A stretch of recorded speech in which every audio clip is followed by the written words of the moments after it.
Boa tarde, bem-vindos a mais um programa Caminhos da Responsabilidade do COPIC, o Conselho Português de Igrejas Cristãs. Este domingo estamos a viver, segundo a tradição cristã, o Domingo de Ramos. E para falarmos um pouco sobre este dia e para falarmos dos acontecimentos que vamos viver no decorrer desta semana, temos connosco em estúdio o pastor José Silveira Salvador, da Igreja Presbiteriana, e a pastora Miriam Lopes, igualmente também da Igreja Presbiteriana. Começo por vos saudar, por vos agradecer a vossa disponibilidade, a vossa presença para este tempo de conversa.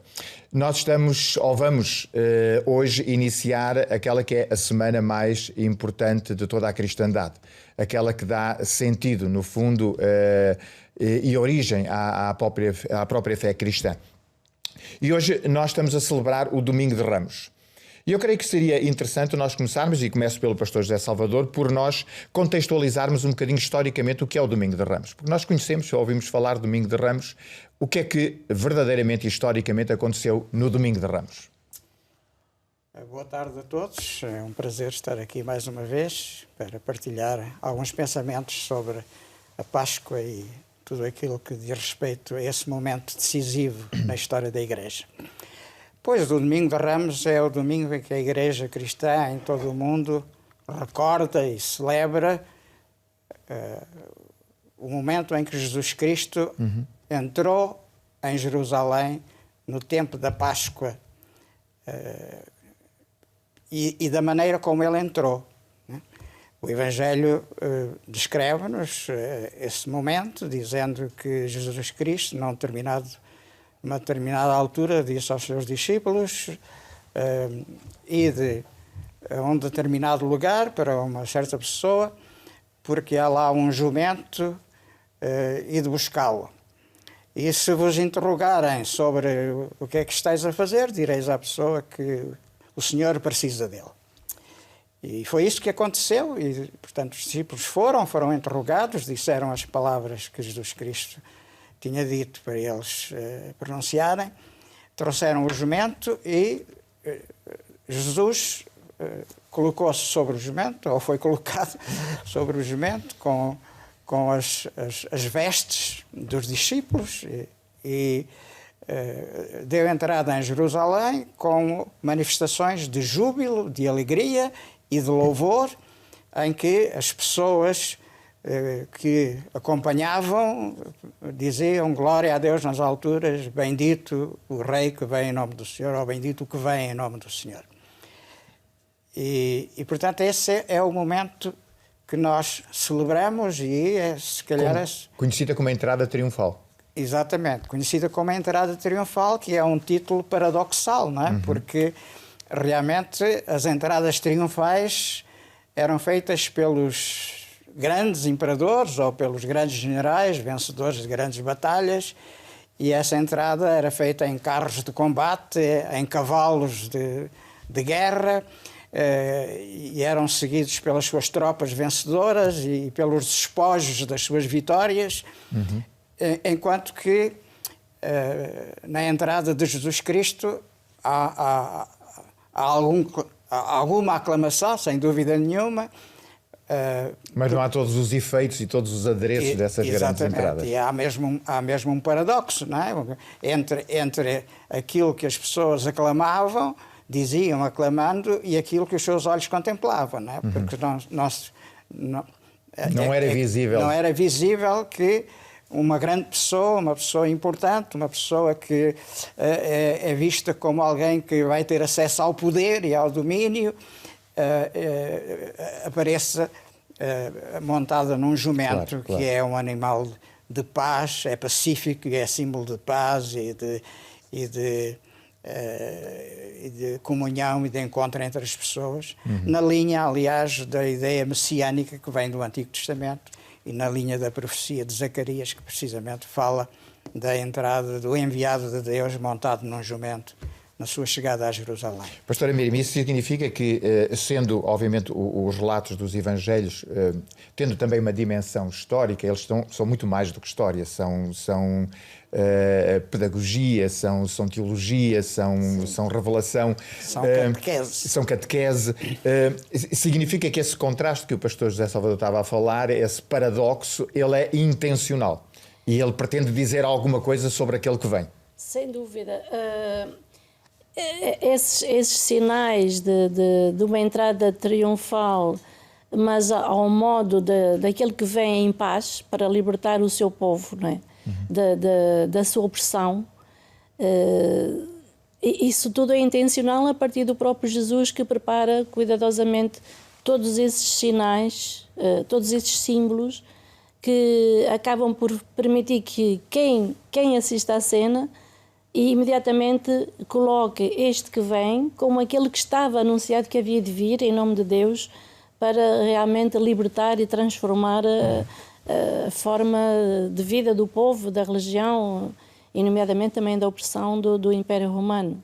Tudo isso estava em cima da mesa. Portanto, eram sinais que foram dados por Jesus, que foram interpretados pelo povo e que quem colocou nos Evangelhos teve o cuidado de expressar para que nós todos fizéssemos essa ligação. Mas eram também reveladores, de alguma forma, de um certo percurso que já tinha sido feito, não é? Claro, Jesus já tinha uma grande fama que foi criando naturalmente do seu ministério, da sua mensagem, da sua novidade que ele traz, de uma nova relação com Deus, e uma multidão, uma pequena multidão já o seguia. E portanto, quando aquele que muitos identificavam como o possível Messias entra com estes sinais, digamos, ele próprio está a fazer subentender, claro, à vista de uma pessoa que não soubesse nada da história de Israel, isto podia ser um rei apagado. Mas quem tivesse as ferramentas que tinha o povo da sua própria formação na sinagoga, com base nos textos sagrados, sabia que estes eram indícios de que Jesus vinha em nome de Deus e que vinha para curar e resgatar o povo, no fundo, numa nova caminhada rumo a um novo mundo, a um novo reino, o reino de Deus. A questão é a forma como ele vinha, não é? Sim. E aqui o choque de expectativas, porventura, que está presente então entre a forma como ele entra e a forma como ele é acolhido. Eu acho que as expectativas eram diferentes de grupo para grupo. Claro. Em primeiro lugar, eu acho que não haveria uma grande multidão, embora o Evangelho fale de pessoas que iam à frente e que vinham depois da passagem de Jesus, porque se houvesse uma multidão enorme em tempo de Páscoa, isso teria obrigado imediatamente... Seria um tumulto para os romanos. Uma intervenção das autoridades romanas. E, portanto, temos que colocar uma certa uma dimensão menos grandiosa naquela manifestação. E depois, eu acho que as expectativas das pessoas não eram iguais para toda a gente, não é? Como em todo o tempo e em todo o lugar e até aos nossos dias. Havia lá pessoas que tinham ouvido falar de Jesus e tiveram simplesmente curiosidade de ir ver quem era ele, não é? Porque dizia-se tanta coisa, vamos lá estar presentes. É aquele tipo de pessoas que gostam de estar em cima do acontecimento, como se diz hoje, gostam de aparecer na fotografia, não é? E portanto estão em todos os lugares onde se reúnem pessoas... Onde há novidade. Sem convicções, apenas para acompanhar o que está a desenrolar-se. Depois havia outras expectativas de pessoas que teriam mais conhecimento das Escrituras do Antigo Testamento e dos textos que se referiam à vinda do Messias, e que associavam Jesus Cristo a essas expectativas, sobretudo pelos atos de poder que ele tinha realizado ao longo daqueles anos do seu ministério, os milagres e a autoridade com que ele falava e a coerência do seu discurso, que fazia com que as pessoas dissessem nunca ninguém falou como ele. Esses tinham, porventura, umas expectativas um pouco maiores e, se calhar, também expectativas mais individualistas, não é? Vendo em Jesus Cristo alguém que podia conduzi-los, se eles estivessem ao seu lado, a uma situação de privilégio, não é? Se ele vai conquistar o poder, então é bom que nós... Se ele vai tomar Jerusalém... Que nós estejamos lá perto, não é? Claro. E entre os próprios discípulos nós sabemos que havia essa expectativa, não é? Aqueles que foram ter com Jesus e que disseram que queriam sentar-se à esquerda e à direita quando eles estivessem no reino, não é? E depois acho que havia um terceiro grupo, e que para mim esse é o mais importante e porventura seria o mais numeroso, das pessoas mais humildes, mais pobres, que não sabiam muito, se calhar, das Escrituras e das profecias e tudo isso, mas que viviam amargurados pela situação de ocupação pelo Império Romano, pela violência dessa presença, pela forma como o templo era considerado pelas autoridades de Roma com alguma falta de respeito, não é? Até com alguns gestos de assalto ao tesouro do templo para determinados fins. E eu creio que essas pessoas viam em Jesus alguém, talvez sem terem muita noção de como é que seria, mas alguém que poderia dar resposta aos anseios das suas vidas, aos anseios dos seus corações, e que pudesse, porque já tinha feito isso, que pudesse levar-lhes um pouco de ânimo, de coragem, e libertá-los da angústia, do medo, daquela situação de opressão em que eles se encontravam. Claro. Mas a verdade é, peço desculpa por interromper, a verdade é que nós estamos hoje a celebrar o Domingo de Ramos, obviamente, mas vamos viver a Semana da Páscoa, vamos viver aqueles momentos da paixão que vão culminar no Calvário, e a verdade é que pouco tempo depois desta entrada supostamente triunfal, toda a gente está a dizer mata-no. Ou seja, apesar desses diferentes grupos e dessas diferentes expectativas que me parecem claras, a verdade é que Jesus parece cumprir uma outra expectativa. Parece defraudar. Parece defraudar e ter uma outra expectativa, ter um outro percurso diante de si, que não vai, digamos, de uma forma generalizada ao encontro de todos e de nenhum em particular. Sim, Jesus tem o seu projeto próprio, e que destoa realmente das expectativas do povo de que é o Messias que nos vem a libertar do jugo romano e que vem para ser rei, no sentido comum do termo, e Jesus traz uma proposta que vai talvez mais além do que essas questões estritamente políticas, mas não deixa de ter um significado político. Eu, por exemplo, sublinho o aspecto de que os ramos que nós evocamos, que é uma marca, um símbolo deste domingo, desta entrada de Jesus, esses ramos, eles imediatamente identificavam essa entrada com a purificação que foi realizada no tempo dos Macabeus, depois do templo ter sido serem feitos impurificado por parte dos poderes gregos, os Macabeus, ao entrarem e a fazerem a rededicação do templo, não é? E a dedicação de Jerusalém com os ramos significava essa manifestação de uma esperança grande e profunda da recuperação do projeto de Deus para o povo. E Jesus traz esse projeto de Deus para o povo, que é identificado por esses ramos, por essa purificação. Acontece que Jesus entra em Jerusalém e, segundo os evangelhos sinóticos, Mateus, Marcos e Lucas, ele no templo verifica todo o comércio que girava em volta do templo e revolta-se porque diz que a casa de Deus está a ser completamente desacralizada também. No fundo, ele realiza a purificação em sintonia com o que tinha acontecido nos Macabeus. E o que é óbvio, aliás, desde a história do princípio da vida de Jesus, é que ele, ao fazer isso, está a fazer com que os poderes instituídos se sentam ameaçados. E eu considero que, por um lado, há uma faixa do povo que o aclama, sem dúvida, o Hosanna, vem em nome de Deus, salva-nos por favor. É um grito de implorar a Deus o que vem em nome de Deus. E, por outro lado, os dirigentes que acabam por ter o poder de decidir o futuro de Jesus. E esses dirigentes que acabam por levar Jesus à morte. Portanto, uma coisa é a voz do povo e outra coisa é a voz dos dirigentes que silenciam a voz do povo. Mas, de qualquer forma, a palavra poder aí não está no cerne deste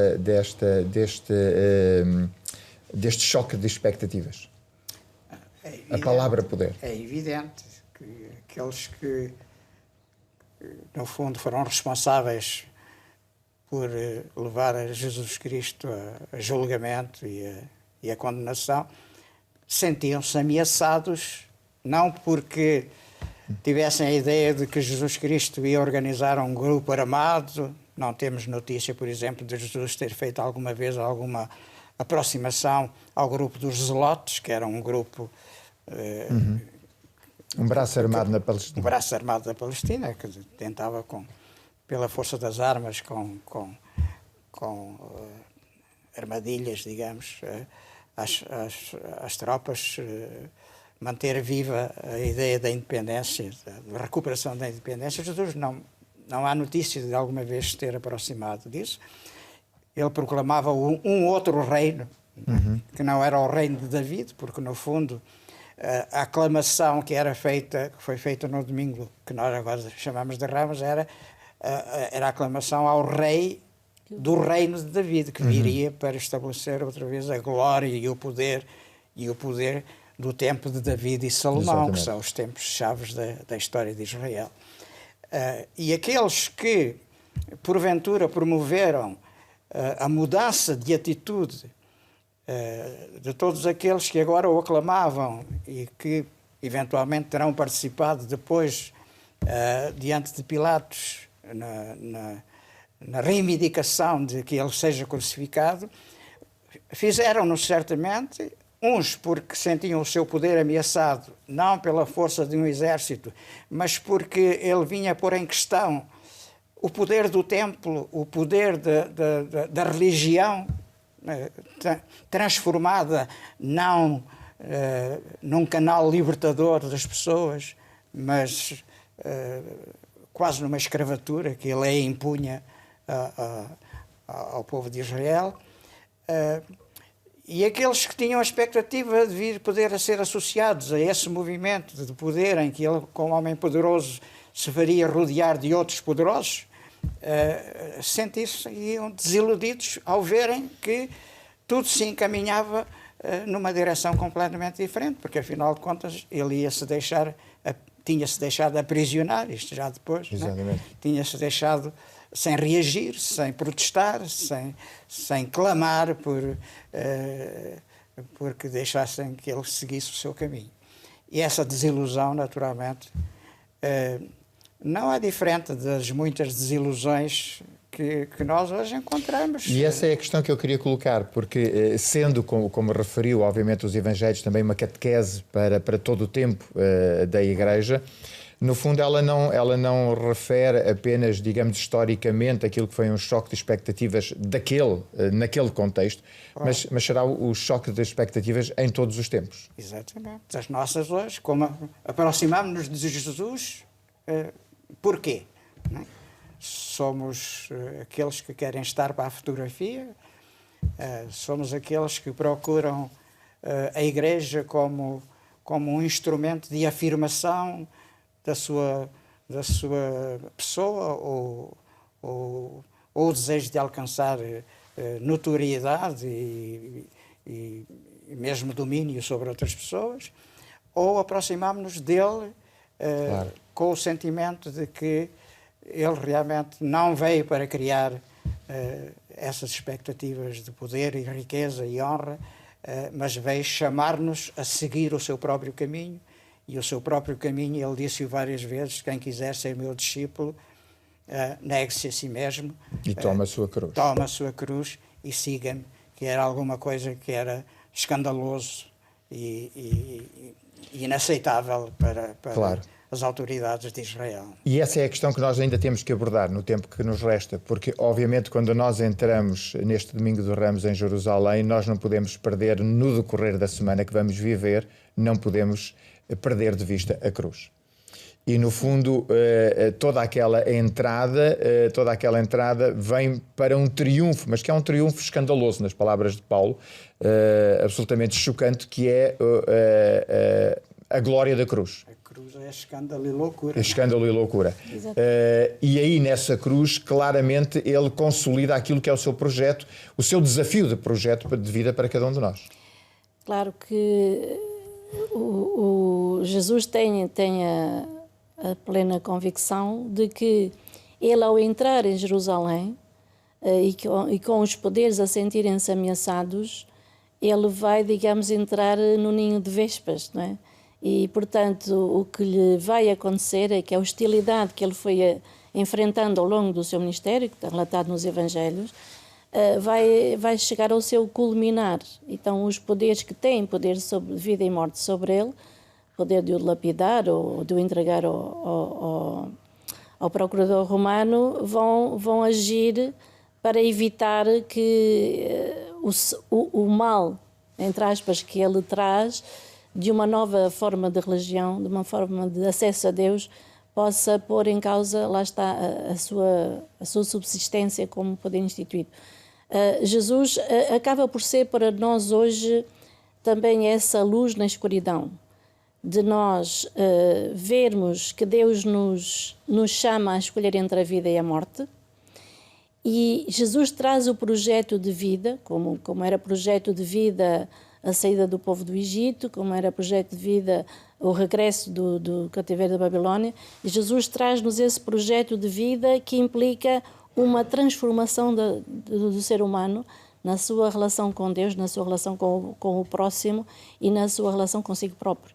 E Jesus traz-nos essa novidade de sermos servos de Deus, sendo servos do povo, em humildade perante Deus absoluta, e é nessa humildade, nessa obediência absoluta que Jesus está perante Deus, que ele não abdica do culminar da sua missão, que é de ser na cruz, de alguma forma derrotada a própria morte, porque é na abdicação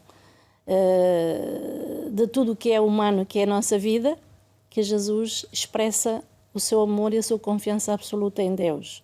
Só alguém tem uma confiança absoluta em Deus é que pode pôr os seus pés a caminho de Jerusalém, sabendo que o seu culminar será o fim da sua própria vida.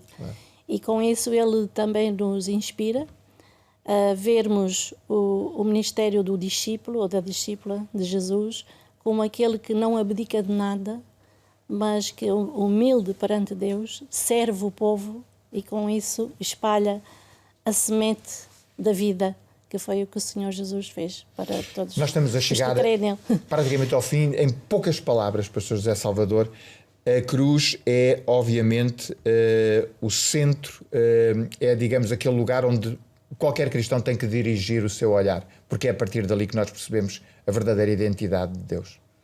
Sim, e é um desafio que é colocado a todos nós, que a coerência de Jesus põe diante do nosso caminhar como cristãos. Ele, na cruz, realiza aquilo que ele próprio tinha dito várias vezes, e sobretudo quando ele anunciou que falou no grão de trigo que precisa de morrer para viver, né? Porque se preservar, ele acaba por desaparecer, mas morrendo dará muito fruto. E esse é o caminho do cristão, e esse é o desafio de tomar a cruz cada dia. Gerar vida. Obrigado, o nosso tempo chegou ao fim, eu peço desculpa, o tempo passa depressa. Nós voltaremos em breve ao vosso convívio, aliás, voltaremos no próximo domingo, no domingo da ressurreição, estaremos aqui novamente os três para falar convosco. Até lá, desejamos que vivam este tempo da paixão de uma forma sentida, e que tenham uma Páscoa muito feliz. Fiquem bem, fiquem com Deus.